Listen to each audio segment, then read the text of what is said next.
Hi friends, எல்லோரும் எப்படி இருக்கிறீங்க? எல்லோரும் நல்லா இருக்கிறீங்களா? இன்றைக்கி நம்ம இந்த நெத்திலி மீனை வச்சு ஒரு குழம்பு தான் ரெடி பண்ண போகிறோம். நான் 1/2 kg நெத்திலி மீன் எடுத்திருக்கேன். நல்லா கல் உப்பு போட்டு வாஷ் பண்ணி வச்சுருக்கேன். குழம்புக்கு தேவையான பொருள் என்னெல்லாம் பார்த்துடலாம். சின்ன வெங்காயம் வந்து ஒரு 10 சின்ன வெங்காயத்தை ஒரு 4ஆக கட் பண்ணி வச்சுருக்கேன். 1 ஸ்பூன் மிளகு, சோம்பு 1 ஸ்பூன், ஜீரகம் 1 ஸ்பூன், வெந்தயம் வந்து ஒரு 1/4 ஸ்பூன், புளி வந்து ஒரு சின்ன நெல்லிக்காய் சைஸ் ஒரு புளி, பூண்டு ஒரு 3 பல் பூண்டு, ஒரு அரை மூடி தேங்காய், சின்ன வெங்காயம் ஒரு 10 சின்ன வெங்காயம்.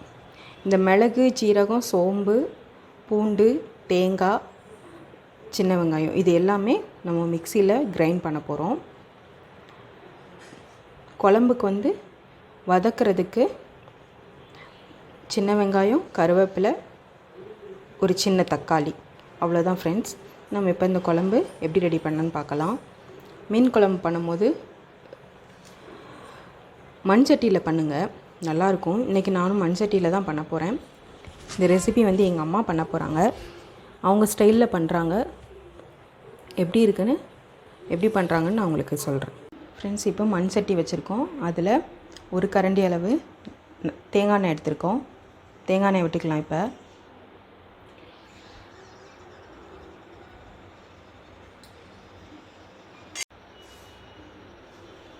இப்போ இதில் வெந்தயத்தையும் சின்ன வெங்காயம் நான் கட் பண்ணி வச்சிருந்தோம்ல, அந்த சின்ன வெங்காயத்தையும் ஆட் பண்ணுறோம்.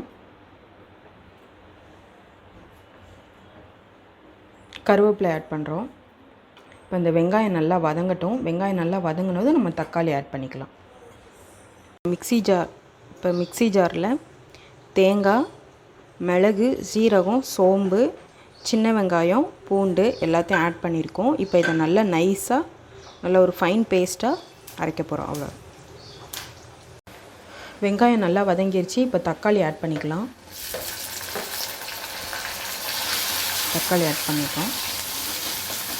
நம்மளோட பேஸ்ட் வந்து இந்த அளவுக்கு நல்லா ஃபைனாக பேஸ்ட் பண்ணியிருக்கணும். தக்காளி நல்லா வதங்கட்டும். தக்காளி நல்லா வதங்கிருச்சு. இப்போது மஞ்சப்பொடி ஒரு 1/4 ஸ்பூன் போட்டுக்கலாம். தனி மிளகாத்தூள் 1 ஸ்பூன். ஆல்ரெடி நம்ம வந்து மிளகு சேர்த்துருக்கனால வரமிளகாத்தூள் வந்து கொஞ்சம் பார்த்து போட்டுக்கோங்க. மல்லித்தூள் வந்து 2 ஸ்பூன். இப்போ இது நல்லா வதங்கட்டும், கொஞ்சம் பச்சை வாடை போகட்டும். இப்போ மசாலா நல்லா எண்ணெயில் நல்லா மிக்ஸ் பண்ணியாச்சு. வெங்காயம் தக்காளியோடு நல்லா மிக்ஸ் பண்ணியாச்சு. இப்போ புளியை கரைச்சி விட்டுக்கலாம். புளி கரைசலை இப்போ விட்டுறோம்.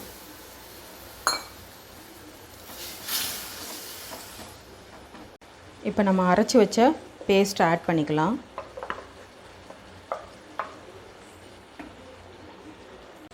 இப்போ உப்பு போட்டுக்கலாம். உப்பு போட்டு ஒரு கொதி வந்ததும் நம்ம மீனை லாஸ்ட்டாக ஆட் பண்ணிக்கலாம். தேவையான உப்பு போட்டுக்கோங்க. கொஞ்சம் குறைச்சி போட்டுக்கோங்க லாஸ்ட்டாக. அதுக்கப்புறம் நீங்கள் பார்த்துட்டு அதுக்கப்புறம் உப்பு ஆட் பண்ணிக்கோங்க.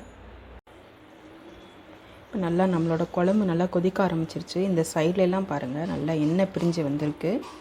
இப்போது நம்ம மீனை ஆட் பண்ணிவிட்டு திரும்ப ஒரு கொதி வந்ததும் நம்ம இறக்கி வச்சிருந்தது. அவ்வளோதான், நம்மளோட மீன் குழம்பு ரெடி. இப்போ மீன் ஆட் பண்ணலாம்.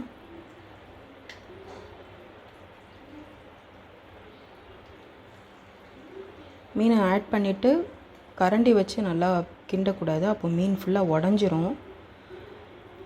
பாத்திரத்தை மட்டும் அப்படியே ஒரு குலுக்கு இப்படி ஆற்றுற மாதிரி பண்ணோன்னா, பால் ஆற்றுற மாதிரி பண்ணோன்னா நம்மளோட மீன் குழம்பு அப்படியே இருக்கும். மீன் வந்து அப்படியே கிடக்கும்.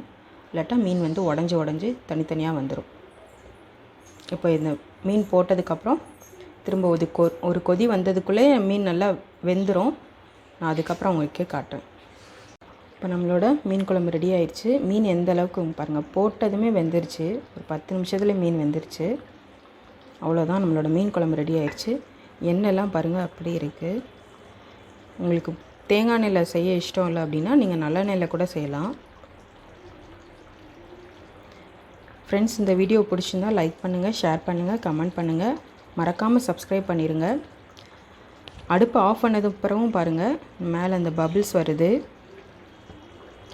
இந்த மீன் குழம்பு செஞ்சு பார்த்துட்டு எப்படி இருக்குன்னு கமெண்ட்ஸில் சொல்லுங்கள். Thank you friends.